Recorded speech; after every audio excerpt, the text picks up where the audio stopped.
Bienvenue sur votre chaîne Info du jour. Début des pourparlers entre Kinshasa et le M23 à Doha, l'espoir d'une désescalade en RDC. Les discussions tant attendues entre le gouvernement congolais et le mouvement rebelle M23 s'ouvrent ce mercredi 9 avril à Doha, au Qatar. Cette rencontre, organisée sous l'égide de la diplomatie qatari, se veut un tournant décisif dans la quête d'une solution pacifique au conflit qui secoue l'Est de la République démocratique du Congo. Sous médiation discrète mais déterminée, les deux camps se retrouvent pour la première fois en face à face, dans un contexte marqué par de violents affrontements entre les FARC appuyés par les groupes d'autodéfense Wazalando et les rebelles du M23, eux-mêmes soutenus par l'armée rwandaise. D'après des sources proches du dossier, le M23, désormais intégré au sein de l'Alliance Fleuve Congo, AFC, aurait déjà transmis à la médiation qatari un cahier de revendications précisant ses conditions pour un éventuel cessez-le-feu. Le groupe rebelle réclame notamment des garanties sur la légitimité de la délégation congolaise et sa capacité à prendre des engagements concrets. Cette première phase des pourparlers, principalement axée sur l'établissement d'un dialogue direct, pourrait poser les jalons d'une négociation plus poussée autour de trois axes majeurs: l'instauration d'un cessez-le-feu effectif, l'examen des revendications formulées par l'AFC M23, les préalables et exigences du gouvernement congolais. Toutefois, la route vers une paix durable reste semée d'embûches. La médiation qatari devra manœuvrer avec finesse pour apaiser les tensions et restaurer un climat de confiance entre les deux parties.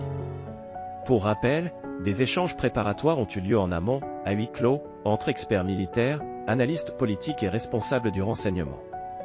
Ces discussions ont permis de poser les bases de cette rencontre, qui suscite autant d'espoir que de prudence. À suivre de près. Fin des consultations politiques en RDC, une étape décisive pour la formation d'un gouvernement d'union nationale. Les consultations politiques entamées par le président de la République, Félix Tshisekedi, et conduites par son conseiller spécial en matière de sécurité, Cachemire Ebrand Kolongel, ont pris fin mardi 8 avril après 12 jours d'échanges intenses. Ces discussions ont réuni un large éventail de participants, incluant des regroupements politiques, des acteurs de la société civile, des représentants religieux et des autorités traditionnelles. La prochaine étape consistera à analyser les propositions recueillies et à soumettre un rapport détaillé au président, afin d'intégrer ses contributions dans les délibérations nécessaires à la formation d'un gouvernement d'union nationale. Les échanges ont permis de mettre en lumière des propositions diverses pour répondre à la grave crise sécuritaire qui frappe l'Est de la République démocratique du Congo. Selon les organisateurs, l'objectif reste de construire un gouvernement capable de gérer cette crise, mais aussi d'assurer une stabilité durable dans le pays. Des contributions variées et un appel à l'unité nationale. Les discussions ont été marquées par la participation de plusieurs experts constitutionnalistes, des centristes, des membres de la famille Lumumba et d'autres organisations, qui se sont impliqués jusqu'à tard dans la nuit pour partager leur point de vue. Tous ont exprimé leur volonté de voir naître un sursaut patriotique, soulignant l'importance de l'unité nationale dans le cadre de la résolution de la crise sécuritaire. Des critiques sur la démarche. Les critiques des partis et acteurs politiques de l'opposition suggèrent que ces consultations ne répondraient pas réellement à la crise sécuritaire actuelle. Selon eux, cette initiative serait davantage perçue comme une tentative de consolider un pouvoir en quête de légitimité, plutôt que comme un processus véritablement inclusif destiné à trouver des solutions à la situation préoccupante à l'est du pays. Lancé le 24 mars à Kinshasa, cet appel à dialogue visait à rassembler majorité, opposition, société civile et personnalités indépendantes dans un effort commun pour résoudre les enjeux sécuritaires qui pèsent sur l'avenir du pays. Néanmoins, le boycott de certains partis d'opposition montre que les clivages politiques restent profonds et que la question de la légitimité du pouvoir demeure un enjeu majeur. Les résultats de ces consultations, ainsi que le rapport final à soumettre au président, seront donc scrutés de près, car ils détermineront la direction que prendra la RDC pour faire face aux défis sécuritaires et politiques de demain. Répression des rebelles du M23 dans le territoire de Masisi, les populations locales sous pression. Les rebelles du M23 exercent une pression croissante sur les populations réfractaires aux travaux communautaires dans plusieurs zones du territoire de Masisi, notamment à Biambwe, Katal, Luchebert et Kanyero, dans le Nord Kivu. Selon des informations provenant de sources locales, ceux qui refusent de participer à ces travaux sont confrontés à des mesures sévères, telles que des arrestations, des amendes financières, ainsi que d'autres formes de sanctions. Parallèlement, une légère diminution du nombre de barrières contrôlées par les rebelles a été observée dans la région. Actuellement, 3 principales barrières restent en place sur les routes entre Saké et Masisi. Ces points de contrôle sont situés à Mubambiro, Mushaki et Biambwe, où les rebelles exigent des sommes d'argent des transporteurs et commerçants pour permettre leur passage. Après avoir été déplacés pendant plusieurs mois, voire des années, en raison des affrontements entre les FARC et les rebelles, les populations commencent à regagner leur foyer et à tenter de reconstruire leur vie. Grâce à une période d'accalmie, plusieurs habitants profitent de cette occasion pour relancer leurs activités dans ces zones. Retour progressif à la normale à Walikale après le retrait des rebelles du M23. Une semaine après le retrait des rebelles du M23 de la ville de Walikale, la situation commence lentement à se stabiliser. Selon des informations locales, près de 40% des habitants déplacés sont retournés dans la cité, bien que la reprise complète des activités quotidiennes reste encore timide.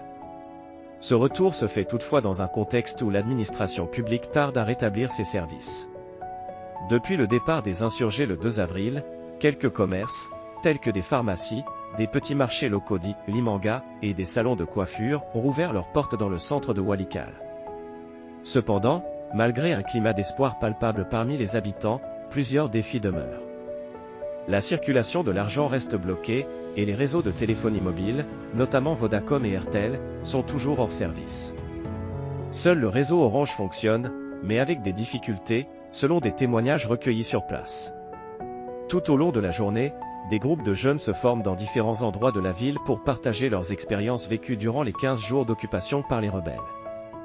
Ces discussions permettent à chacun de se remémorer les moments difficiles vécus pendant cette période d'insécurité. Quant à l'administration publique, elle n'est toujours pas opérationnelle. Bien que l'administrateur militaire et le chef de secteur de Wanyanga soient déjà présents dans la zone, les bureaux administratifs n'ont pas rouvert en raison des nombreux dégâts infligés par les rebelles pendant leur occupation.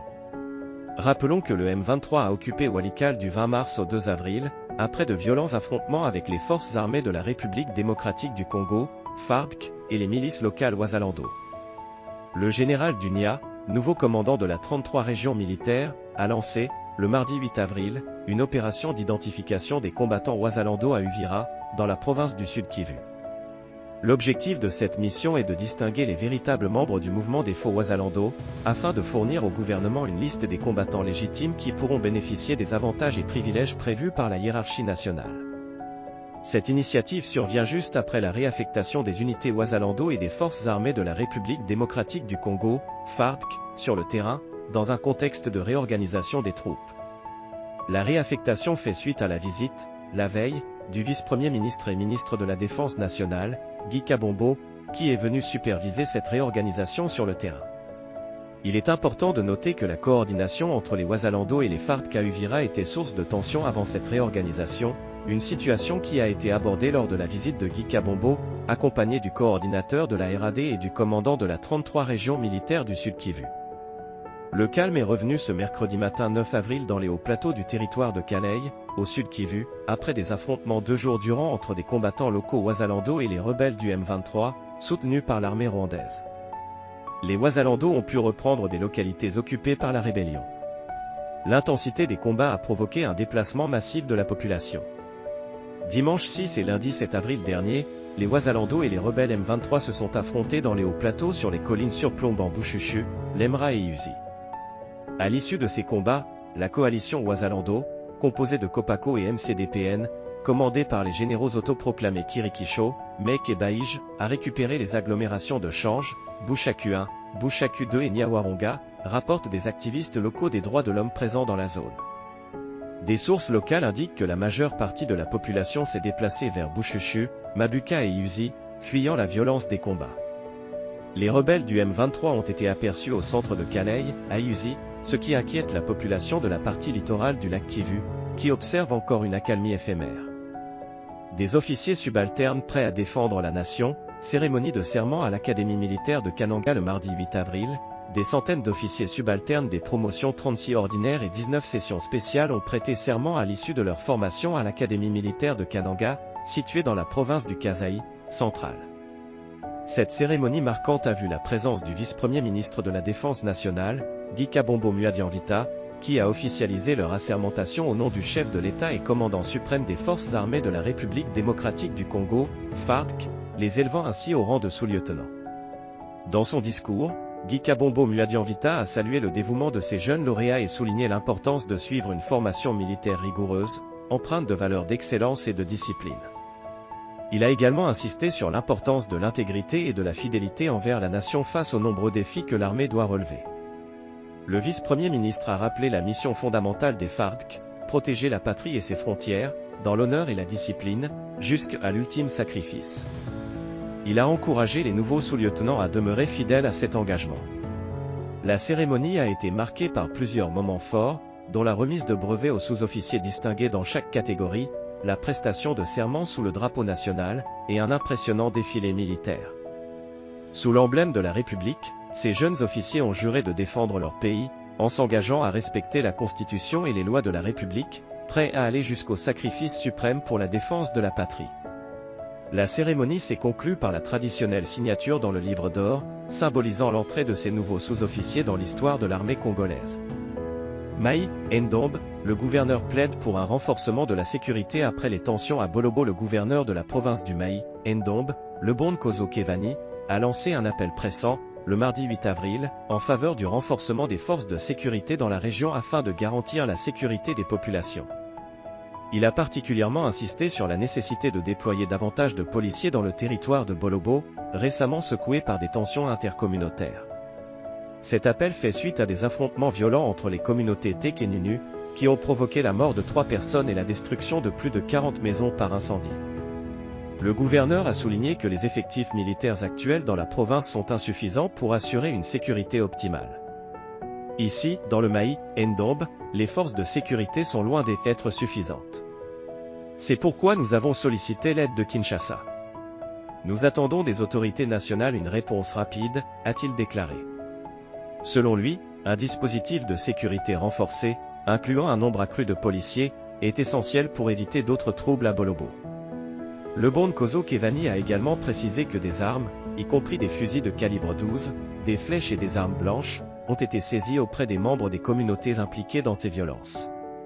Concernant la situation sur le terrain, le gouverneur a annoncé que des démarches de sensibilisation étaient en cours. Il a notamment rencontré les chefs coutumiers, en particulier celui de la chefferie locale, pour encourager un retour à la paix et la réintégration des habitants ayant fui les affrontements. À Bolobo, les habitants sont déjà de retour. Nous poursuivons ces efforts de sensibilisation dans d'autres villages avec l'aide des chefs coutumiers, a-t-il conclu. La situation reste donc préoccupante, mais des efforts sont déployés pour apaiser les tensions et garantir la sécurité des citoyens dans la province du Mai Ndombe. Bilan des inondations à Kinshasa, 43 morts et des infrastructures gravement endommagées. Les inondations qui ont frappé Kinshasa le week-end dernier ont causé de lourdes pertes humaines et matérielles. Le bilan, initialement de 33 victimes, a été révisé à 43 morts, selon un communiqué publié ce mardi 8 avril par le ministre de l'Intérieur, Jacquemain Chabani-Lucco. Le nombre de personnes sinistrées et hébergées dans les sites d'accueil officiels est estimé à 2956. En plus des pertes humaines, 46 personnes ont été hospitalisées, certaines dans un état critique. Ces intempéries ont également provoqué des destructions importantes sur les infrastructures essentielles, notamment celles de la Société nationale des électricités, SNEL, et de la Régie de distribution d'eau, Regideso. Ces dégâts ont entraîné des coupures d'électricité et perturbé l'approvisionnement en eau potable dans plusieurs quartiers de la capitale. Le ministre de l'Intérieur a cependant assuré que les travaux de réparation pour rétablir l'approvisionnement en eau et en électricité progressent rapidement. Tous les postes haute tension et moyenne tension sont désormais en service, et toutes les usines de la Regideso sont alimentées, a-t-il affirmé, visant à rassurer la population quant à la reprise des services essentiels. Consigne de sécurité, face à cette situation d'urgence, Jacquemain Chabani a appelé la population à faire preuve de vigilance et de prudence. Il a recommandé d'éviter tout déplacement non essentiel vers les zones touchées ou considérées comme étant à risque élevé. Les consignes de sécurité sont les suivantes: ne pas traverser les eaux stagnantes ou en crue pour prévenir les risques de noyade, d'électrocution et de contamination par des maladies comme le choléra. Évacuer les pentes instables et les maisons fissurées afin d'éviter les effondrements et les glissements de terrain. Éloigner des lignes électriques coupées pour éviter tout danger d'électrocution. Le ministère de l'Intérieur a également appelé à la solidarité et à la discipline, tout en exhortant la population à suivre attentivement les instructions des autorités locales dans les communes affectées. Les autorités poursuivent leurs efforts pour venir en aide aux sinistrés et rétablir la situation dans les plus brefs délais. Pénurie d'eau à Kinshasa, la situation devient critique dans plusieurs communes de l'Est depuis 5 jours. Plusieurs communes de l'Est de Kinshasa, notamment Mazina, Kimbansek et Matete, traversent une grave pénurie d'eau. Face à cette crise, les habitants sont contraints de parcourir de longues distances pour trouver de l'eau, avec peu de succès. Alors que certains parviennent à se ravitailler, d'autres rentrent chez eux les mains vides, épuisés et désemparés. Cette pénurie découle des fortes pluies qui se sont abattues sur la ville le week-end dernier, perturbant l'approvisionnement en eau. Dans la commune de Matete, à deux bonhommes, des jeunes, bidons à la main, arpentent les rues en quête de cette ressource vitale. Certains n'ont pas pu se laver depuis 2 jours. La vie quotidienne est de plus en plus compliquée. Une mère rencontrée en train de laver la vaisselle témoigne, l'eau ne sort pas. On ne sait plus comment utiliser les latrines ni nettoyer la maison. C'est aussi un vrai problème pour cuisiner. À Sans-Fil, dans la commune de Mazina, des femmes se battent pour accéder à l'eau de forage, tandis que des jeunes habitants attendent toute la journée pour remplir quelques litres. À Pascal, dans Cabansec, plusieurs familles ont dû se rabattre sur l'eau de la rivière Mokali pour cuisiner et accomplir les tâches ménagères.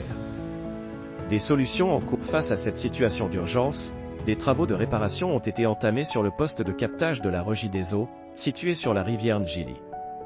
Le ministère de l'Intérieur, dans un communiqué publié le mardi 8 avril, a annoncé que des mesures étaient prises pour rétablir les services vitaux. Toutes les usines de la Regie des eaux sont alimentées, assure le communiqué, promettant un retour progressif à la normale dans les prochains jours. Cela reflète l'actualité en cours tout en mettant en avant les difficultés rencontrées par les habitants et les actions entreprises pour résoudre cette crise. Augmentation massive des réfugiés en Ouganda, une crise humanitaire en pleine expansion. L'Ouganda, déjà le pays d'Afrique de l'Est abritant le plus grand nombre de réfugiés, fait face à une crise humanitaire de plus en plus grave. La forte augmentation du nombre de réfugiés fuyant les combats dans l'Est de la République démocratique du Congo, RDC, met en péril les capacités d'accueil du pays, selon un récent communiqué de l'Agence des Nations Unies pour les réfugiés, HCR, du 8 avril. Cette hausse significative du nombre de réfugiés survient dans un contexte où les financements sont en baisse. L'Ouganda doit non seulement gérer l'arrivée massive de Congolais, mais aussi répondre aux besoins urgents de plus de 70 000 réfugiés soudanais ayant fui le conflit au Soudan depuis 2 ans. Depuis janvier, plus de 40 000 Congolais ont trouvé refuge en Ouganda, principalement fuyant les violences dans l'est de la RDC, où les rebelles du M23, soutenus par l'armée rwandaise, mènent une offensive. Actuellement, l'Ouganda héberge environ 1,8 million de réfugiés, dont 600 000 Congolais, qui continuent d'arriver à raison de 600 personnes par jour depuis les 2 dernières semaines. Un afflux qui met à mal les infrastructures. Le HCR tire la sonnette d'alarme, avec les réductions budgétaires actuelles, cette forte augmentation du nombre de réfugiés risque de submerger les capacités d'accueil du pays. Le communiqué souligne aussi les conditions précaires dans lesquelles vivent ces réfugiés, avec de nombreux décès tragiques parmi les enfants de moins de 5 ans, causés par la malnutrition, notamment dans les centres de transit de Nyakabande et Matanda. Les réfugiés qui arrivent sont principalement des femmes et des enfants, fuyant des violences extrêmes, dont des meurtres et des violences sexuelles perpétrées par les groupes armés. Dans la région de Kikube, près de 4000 réfugiés ont traversé le lac Albert dans des conditions difficiles, entassés dans des bateaux surchargés et voyageant dans des conditions climatiques dangereuses. De plus, une situation de plus en plus inquiétante se profile, avec un nombre croissant d'hommes qui voyagent séparément de leur famille pour éviter d'être recrutés de force par les groupes armés. Des centres de transit saturés. Les centres d'accueil à la frontière sont désormais saturés. Le centre de Nyakabande, par exemple, accueille plus de 7000 réfugiés, soit 6 fois sa capacité initiale. Avec la saison des pluies, tous les espaces disponibles sont utilisés, y compris les cuisines et les zones d'enregistrement. Le manque de ressources, comme les bus pour réinstaller les réfugiés et les capacités d'enregistrement, contribue à aggraver la congestion. Le HCR souligne également un risque élevé de propagation de maladies mortelles, notamment en raison des pénuries d'eau et de latrines. Dans le centre de Matanda, par exemple, il manque 150 latrines pour atteindre la norme minimale d'une latrine pour 20 personnes. Les services de santé sont également insuffisants pour répondre à la demande croissante, ce qui aggrave encore la situation. Un appel à l'aide internationale. Face à cette crise humanitaire, le HCR appelle à un soutien accru de la communauté internationale pour aider l'Ouganda à faire face à cette situation. La solidarité mondiale est essentielle pour venir en aide à ces millions de réfugiés, qui fuient des violences extrêmes et des conditions de vie insupportables. Lancement de la campagne de vaccination contre la poliomyélite en Tshopo. Dès ce 10 avril, la campagne de vaccination contre la poliomyélite débute ce jeudi 10 avril dans toute la province de la Tshopo. Cette opération vise à vacciner un total de 2 270 000 enfants de moins de 14 ans, et se poursuivra jusqu'au 14 avril. Le gouverneur de la province, Paulin Landongolia, a lancé un appel à la population pour s'approprier cette campagne et en assurer le succès. Il a particulièrement insisté sur l'importance de la participation des parents, soulignant que les équipes de vaccination se rendront de porte à porte pour administrer les doses de vaccin. Au regard de l'âge du cas confirmé dans la zone de santé de Loa, dans le territoire d'Ubundu, la vaccination concernera tous les enfants de 0 à 14 ans. Les vaccinateurs viendront à domicile pour administrer 2 gouttes de vaccin anti-polio afin de protéger nos enfants, a précisé Paulin Landongolia. Il a par ailleurs encouragé toute la population à se mobiliser pleinement pour cette initiative cruciale pour la santé des jeunes générations. Unissons nos efforts et travaillons main dans la main, avec un esprit de solidarité nationale, pour éradiquer la poliomyélite de notre province, a conclu le gouverneur. Bunia, une mortalité élevée pendant les accouchements en 2024, un plan de riposte en place en 2024, 26% des femmes et des bébés sont décédés lors des accouchements dans les structures sanitaires de Bunia, selon un rapport publié le 8 avril par la synergie des sages-femmes et des gynécologues. Les causes de cette forte mortalité néonatale seraient liées à l'ignorance et à la négligence de certains parents, selon les spécialistes. Parmi les facteurs contributifs, on mentionne aussi les erreurs médicales et la qualité insuffisante de la prise en charge dans certaines structures hospitalières de la ville. La responsable du Programme national de santé de la reproduction en Ituri a indiqué qu'un plan de riposte était en place pour contrer ce phénomène. Des efforts sont en cours pour améliorer la formation des prestataires de santé et renforcer les infrastructures locales. Le docteur Achille Dezongacho, gynéco-obstétricien et président de la Société congolaise de la pratique de sage-femme, a confirmé que ces décès étaient bien réels, mettant en lumière les lacunes dans la prise en charge médicale. Il a expliqué que des erreurs médicales ou des déficiences dans l'équipement des hôpitaux étaient des facteurs majeurs. Une victime de cette situation, qui a préféré garder l'anonymat, raconte avoir perdu un de ses jumeaux en raison d'un manque d'équipement pour la réanimation dans l'hôpital où elle était prise en charge. À l'hôpital où j'y étais, il n'y avait pas de machine pour la réanimation. Nous avons dû aller dans un autre hôpital, mais là aussi, il n'y avait pas d'électricité. On a dû chercher un groupe électrogène à la maison pour tenter de sauver l'enfant. Le lendemain, il est décédé. Cela a été un choc terrible pour nous. Face à cette crise, le programme de santé de la reproduction de l'Ituri a mis en place une formation pour les prestataires de santé. De plus, Dr Dudukov, responsable du programme, a appelé les parents à respecter scrupuleusement les étapes de la consultation prénatale afin de prévenir ces tragédies. Les autorités sanitaires continuent de travailler pour améliorer les conditions de santé maternelle et néonatale dans la région. Bunia, augmentation de la mortalité lors des accouchements en 2024, un plan de riposte mis en place en 2024, 26% des femmes et des bébés ont perdu la vie lors des accouchements dans les structures sanitaires de Bunia, selon un rapport publié le 8 avril par la synergie des sages-femmes et des gynécologues. Cette situation alarmante met en lumière les défis auxquels font face les établissements de santé de la région. Les causes de cette forte mortalité néonatale sont multiples, avec l'ignorance et la négligence de certains parents parmi les principaux facteurs, selon les experts. Des erreurs médicales et la qualité insuffisante des soins dans certaines structures hospitalières de la ville sont également pointées du doigt.